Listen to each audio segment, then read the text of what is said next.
Hi folks. So tonight we are going to take a look at some virtual tabletops. So virtual tabletops are typically web-based, and they are a really great way to play some games with your friends without having to be in the same room as each other.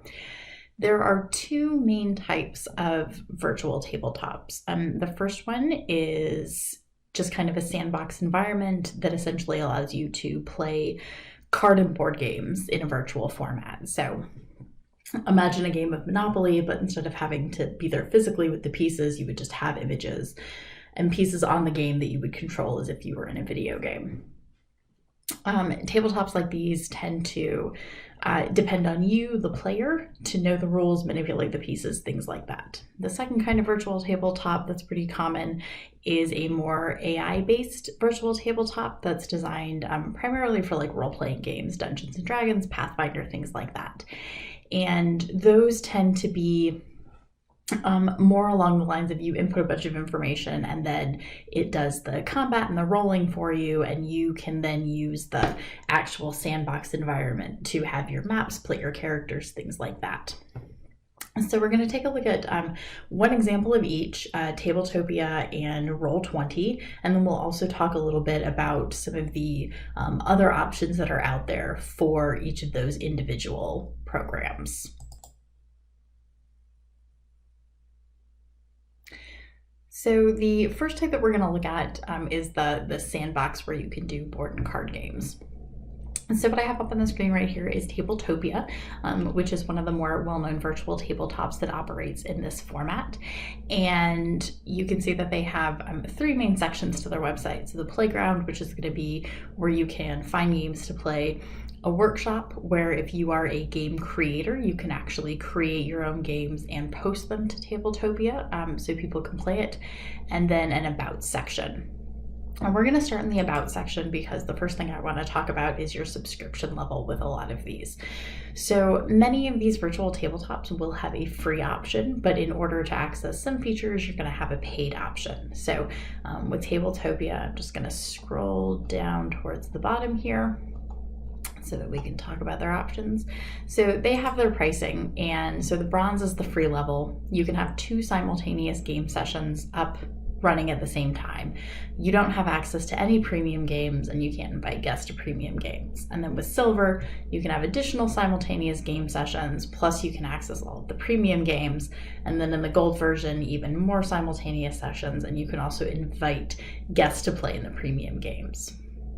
Now, the difference between a free game and a premium game is going to be based on a couple of different things. A lot of times it's going to be determined by the game publisher or whoever it is who has created this particular game. And a lot of times it's going to depend on how many people you're playing with. So we'll talk a little bit more about that as we look at some of the games. But just keep in mind as you're going through a lot of these that while most of them will allow you a free option, eventually you will have to pay if you want to access some content. So we're going to pop back to the playground.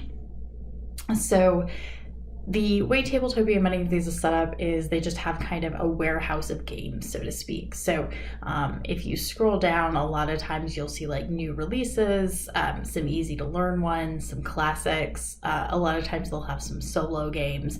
So you can kind of use these to poke around and see what it is that you want to play. Find and play. That section is going to allow you to find people to play with and a game to play with. So if you don't necessarily have some friends on hand who want to play, you can go ahead and join a game that somebody else is running, or you could host a game and invite them in. So here we can, we've got Marrakesh and they're looking for players. And these are all people that want to play right now. If you want to play later, you'll see that some people will schedule games. And then there's also some games in progress. So games in progress can be nice if you'd like to kind of check out what a game looks like, but you don't necessarily want to play right away. You can watch somebody else's game. So I'm going to click onto Scythe here. And once that pops up, we're going to see this is the lobby area for this particular session of Scythe. So you can see who is running the game, who's playing, what particular segment they're playing. You have the watch option, and then you have a list of all the rules, and you can see a list of spectators. So we my account counts as a spectator because I'm inside of the lobby. And then I could click on watch and actually go into the game and watch them play for a little bit. I'm going to click on more info now so that I can see more information about the game itself.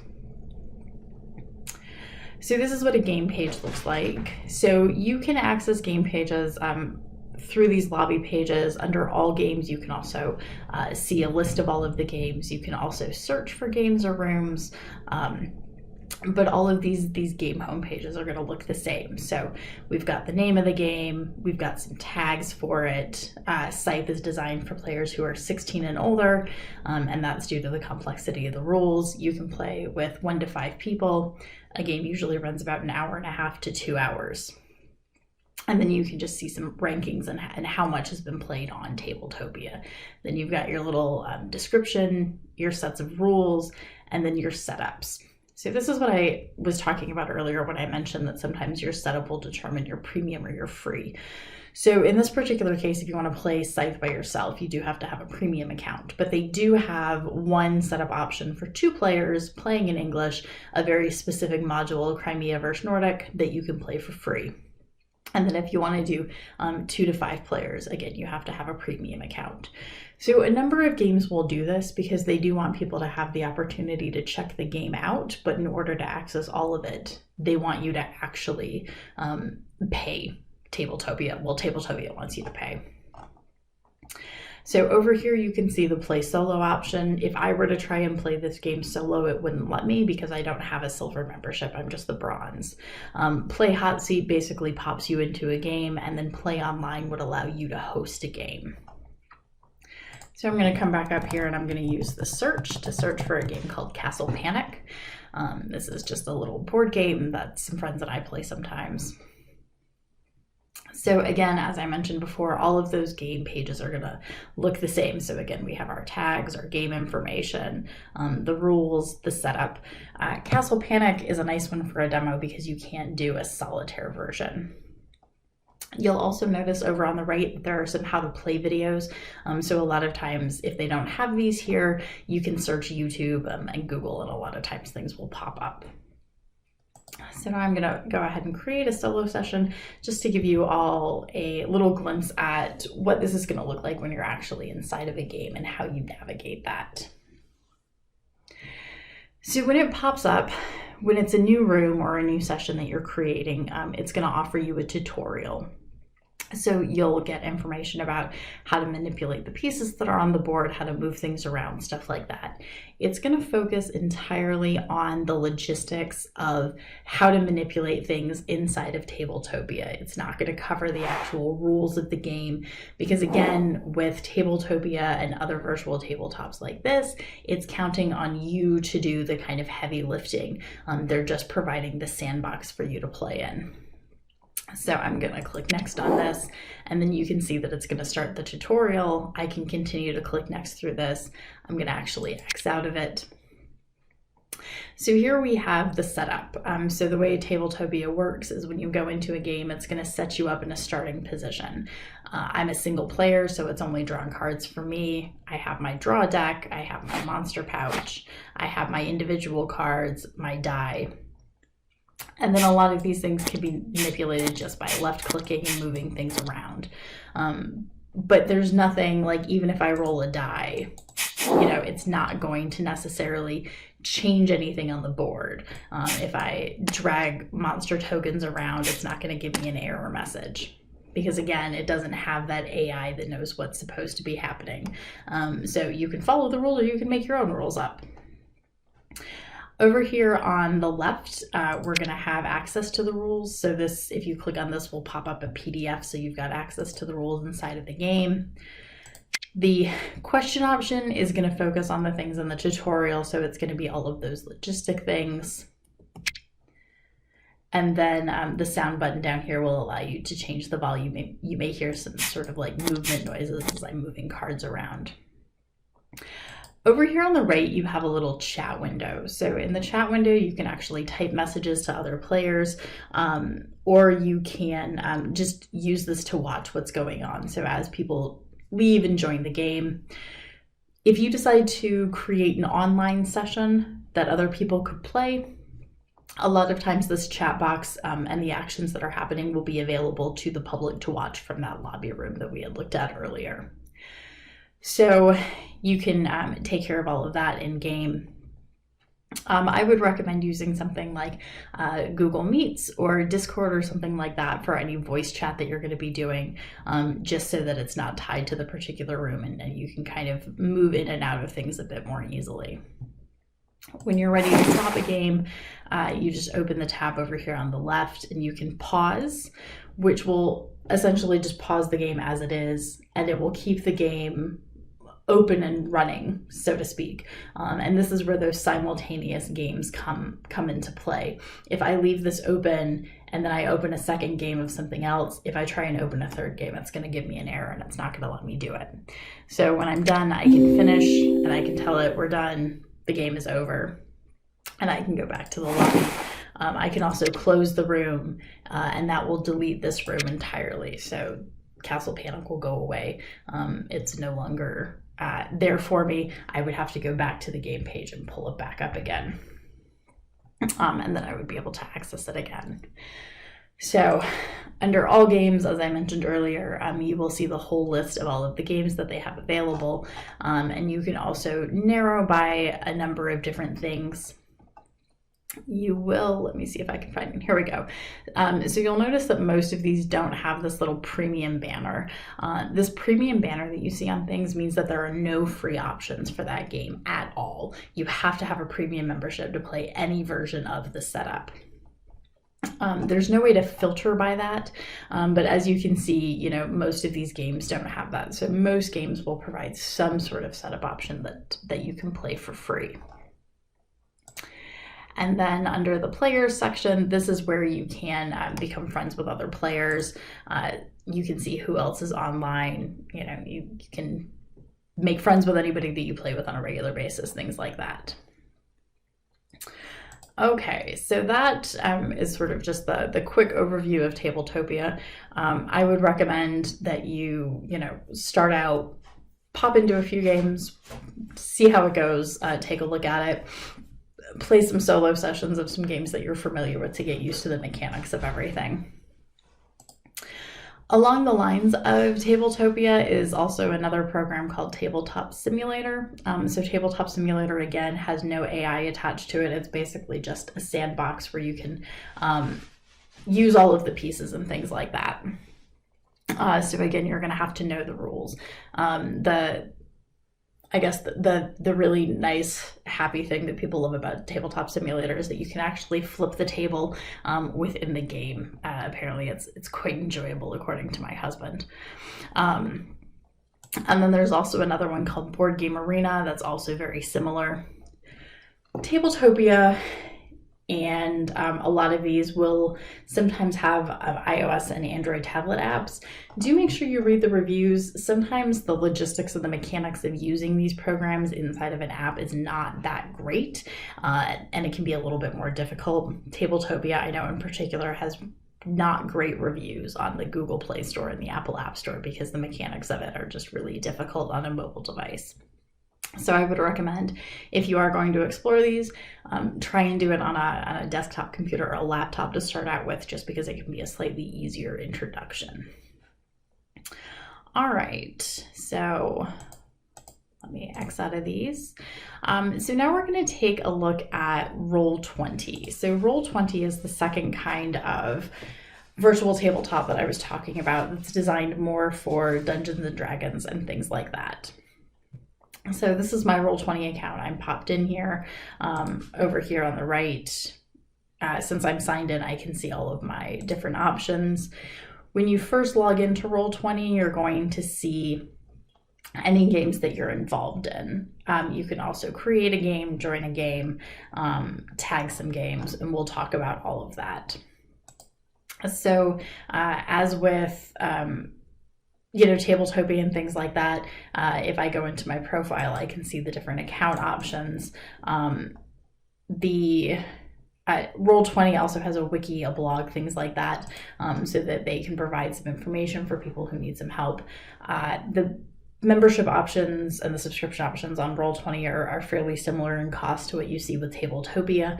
And again, they just offer you different levels of access to features. So again, I would definitely recommend starting out with the free account, poke around, play around with it, see what you like.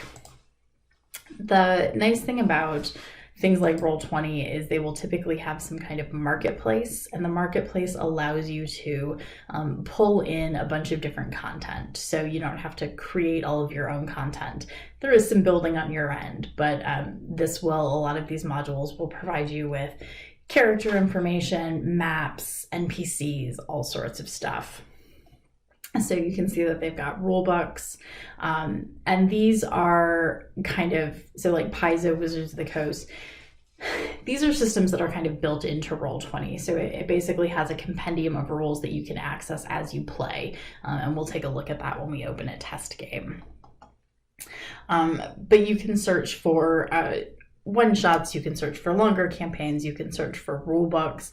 One of the nice things about this is that it does have some of the older game systems, so it's got all the Call of Cthulhu things from Chaosium. I personally have had a hard time finding some of those rule books, so having this online option can be really nice. Okay, so I'm gonna pop into my games, and we're gonna take a look at a test game that I set up using a module. So in the marketplace, you can get access to the Explorer's Guide to Wildemount, which is an adventure preview. And then some of the other publishers will also have some adventure previews, but these are nice because they will be very short modules that you can play for free. It doesn't cost anything to download them. You can run them, you can kind of see what it looks like, and they tend to have a lot of maps, characters, things like that. So it is a whole little adventure. So when I come in here, I can see that I've got my game all set up. I can begin playing, I can put add-ons, things like that, stuff that I bought in the marketplace. Down here I can invite players, so I can send an email invitation to my party, or I can just send them a URL and they can join. If you don't have anyone to play with, we will talk about how to find games that you can join with people that you may not know. But I'm just going to go ahead and launch the game real quick so you can see the inside of it, and then we'll talk a little bit about how you could create your own game to get up and running with things. So because this is a free account, I am going to see some ads in these launch windows. This is how Roll20 makes some of its money to keep funding things. So you'll have a little advertisement, but once the game finishes loading, it'll be gone. So here's what I was talking about. So this particular module comes with some maps. So I can see this map. As the DM, my players would also be able to see this map. Wow, it just really does not want to play nice with me today. Nope. Okay, so the map hates me. That's fine. We'll go to a different map and see if we have some better luck. Nope, all of the maps hate me. Okay, maybe, nope. Okay, well, all of the maps hate me. We'll just kind of see how this goes. But as the DM, I would be able to, with a higher level membership, I could do what is called Fog of War, and so I could actually fog out this map, and so it would only be revealed to the players in my party as they kind of traverse it. And then over here in the chat, I'm able to do things like submit rolls. So if I want to do a roll, I can roll a d20, and then over in the chat box, it tells me that I rolled a d20 and I got a 20. Yay! Modules also come with character sheets, maps, information, text, all of that. And if your characters run into one of these, so let's say that my characters fight a giant octopus, because of course they would. If I go into the giant octopus character sheet, I can see all of its details, I can roll initiative for it, and then I can also do its different attacks and things like that from here. So if I decide if we're in combat and my octopus is going to do a tentacle attack, I click on tentacles, and then when I go back into that chat box, it tells me how much damage I did, so, or how much of an attack I did. So I did a 15. If that's enough to create damage, I click on tentacles and it tells me how much damage was done. So the octopus did 7 bludgeoning damage, and then it gives me a little bit of flavor text to describe what's going on. Once you have a game going, this is also where you can create characters. So when you add a new character, you're going to end up in the Charactermancer. The nice thing about stuff like Roll20 is that it does have character sheets built in, and it just walks you through the process. So this is a Wizards of the Coast adventure, so it uses Dungeons & Dragons 5th edition. And so these are all of the different options in the standard rule book. It doesn't cost anything. This is all built in. If I wanted options for other kinds of races and classes and backgrounds, you might have to buy like the player's handbook, or you know, some of the modules will come with additional races and classes and backgrounds. But they do have a fairly good kind of starter pack for you. And then you just select all of this. It gives you all of the options that you need, and then you just go through and create your character. Once your character is created, as your players go through, they'll be able to level their character up right inside of that character sheet. Once they hit a certain level of experience, it just walks them through the level up process. So I find this to be really helpful for players, especially who are kind of new to D&D, because it does a lot of the work for you, which is very nice. When it's doing these combat rolls, it's going to add everything in. So when you look at this, I rolled a d20 plus I had a 3 modifier. So it tells me that this is what I rolled, this is what I ended up with. So I rolled the 13 plus it gives me my 3, and that's how I ended up with 16. So your players don't have to do any of this. They don't have to keep pulling up their character sheet to check their bonuses. It just does everything for them, which is really nice. You can also create blank pages. And you can draw your own maps. You can upload maps from places. If you draw your own map outside, you can scan it, upload it, and pop it in there, and then you've got it ready to go. There's loads of people on the internet, in Humble Bundle, things like that sell map packs. So you can get tons of assets for relatively cheaply. You can also check the marketplace on Roll20. They have loads of stuff. You will see that there are some jukebox, so you can also upload some music if you want to have a little soundtrack. Now, one of the things, just as a heads up about Roll20 that doesn't always work so well is the audio and video. So I and my party have had some pretty extensive audio issues with getting things to work. It doesn't work real well on all devices. So if you decide that you don't want to do the video and audio in this, you don't have to. Again, you can use Discord, you can use Google Meets, Zoom, whatever you want, and just have that running in the background while you play, and that works just as well. So I'm gonna pop out of this, and we're gonna go back to the home screen. Okay, so if I decided that I wanted to create a new game, I just go into create new game. And then this is where I can choose a module. If you don't have any modules, you just go into the marketplace and you can find some. You give your game a name, and then you choose your character sheet. So sheets by Roll20 means that these are systems that are built into Roll20. Roll20 has created these. So you have 13th Age, D&D, Pathfinder, and then you have sheets that have been provided by publishers. So these are sometimes going to be smaller publishers or past versions of games. This has got Call of Cthulhu 7th edition, but if you go down to the Call of Cthulhu section, you can see the 5th edition, the 6th edition. They've got the 6th edition in French.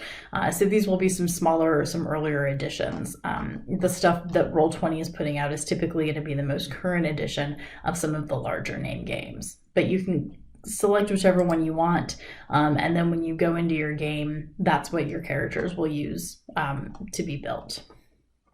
Now, if you want to play a game, but you don't have a party, you can go into the Join a Game section.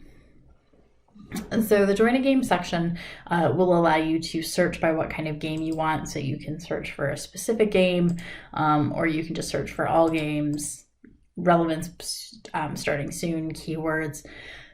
You can set it to only find games that welcome new players, which is a tag that people have to put on when they're creating a game.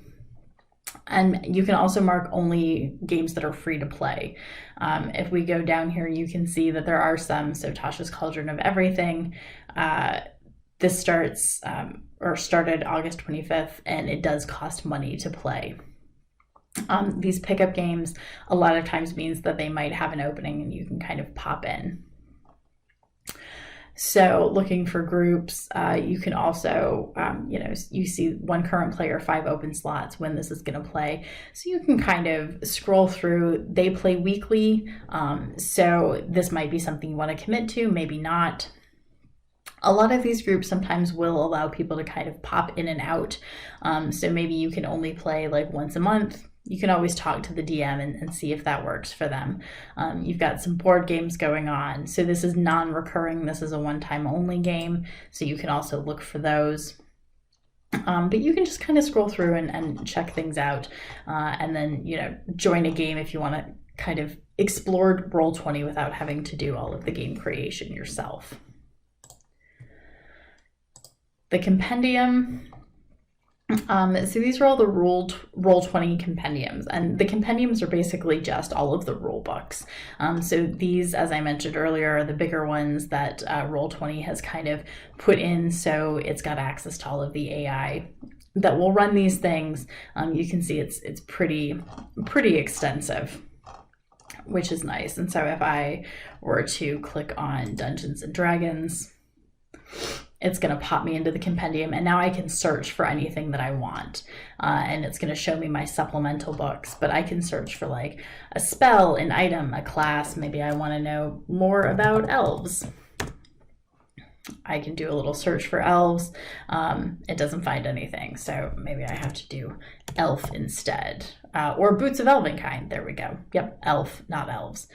So I can look up elf traits, and it's going to tell me all of those traits. So this is also really handy if you don't have a hard copy of the rule book. If you're the DM, can just kind of keep this open next to you and just do a quick search for things if you need them. Very, very handy. Roll20 does not currently have a mobile app. They had one. It was very bad. They have burned it to the ground with fire, which was a good choice, and they are building a new one. So that's not out yet, but they are going into beta testing soon. So hopefully sometime in 2021 they'll have a mobile app out that is a little bit more usable. Now, just like with Tabletopia, there are a lot of equivalents to Roll20. So Astral is going to be another one. D20 Pro, Beyond Tabletop, Fantasy Grounds, and Foundry are some of the most frequently used and most popular. Again, these are going to vary in cost and participation. So Astral has a free version. It shows you everything that you get for free. You can also be a gold supporter, and then you can see what additional things you get with gold. Beyond Tabletop is actually entirely funded by donations, so they don't have membership tiers. Anybody can play, everybody gets access to the same stuff, and then you can make a donation if you want to, but they're totally funded by donations. Fantasy Ground is subscription only, so you have a free demo and you can check it out, but it is a license that you have to pay. Same thing with Foundry. So it's, Foundry is $50, I think, for their license. FGU is $39 for their starter license. Fantasy Grounds, I think, increases their license price based on how many players you think you're going to have. But again, a lot of these will be very similar to Roll20. So you have access to a bunch of different things. You can purchase additional modules, additional character sheets, stuff like that. But lots of different things kind of floating around. Roll20 is a really good one to kind of check out because, as I mentioned, it is entirely free. It is also used pretty frequently by a lot of people, and it does give you a lot of different options. So this is a really good one to start out with. Again, just like with Tabletopia, create an account, create a test game, mess around with it. When I DM for my friends, I will typically create a test game on the side where I can mess around with the maps, the characters, the lighting, all of that stuff. And then once I know exactly what I'm doing and how I want it to run, I can create the actual game for my players. when you leave a game and come out of it, it will save itself. So the next time your party goes in, everything will be just the way you left it, which is great for people like me who frequently misplace their physical maps or can't remember what they drew the last time. So this saves your map. It tells you exactly where you are. You're ready to go, which is really nice. So that's pretty much it. You can always do some research. There's a lot of articles out there that compare and contrast the various virtual tabletops. You can read through those, see what you like, what you don't like. But again, with most of them, there is at least some sort of free trial, so you can kind of check it out before you commit to it. And then the level of work that you want to put into it is really up to you. So you can use solely modules, you can create your own maps, your own worlds, your own content, just like you would with a physical game. The only difference is you're running everything on your computer instead of having everyone in a room together. I hope this was helpful. If you have any questions, please don't hesitate to reach out and let us know.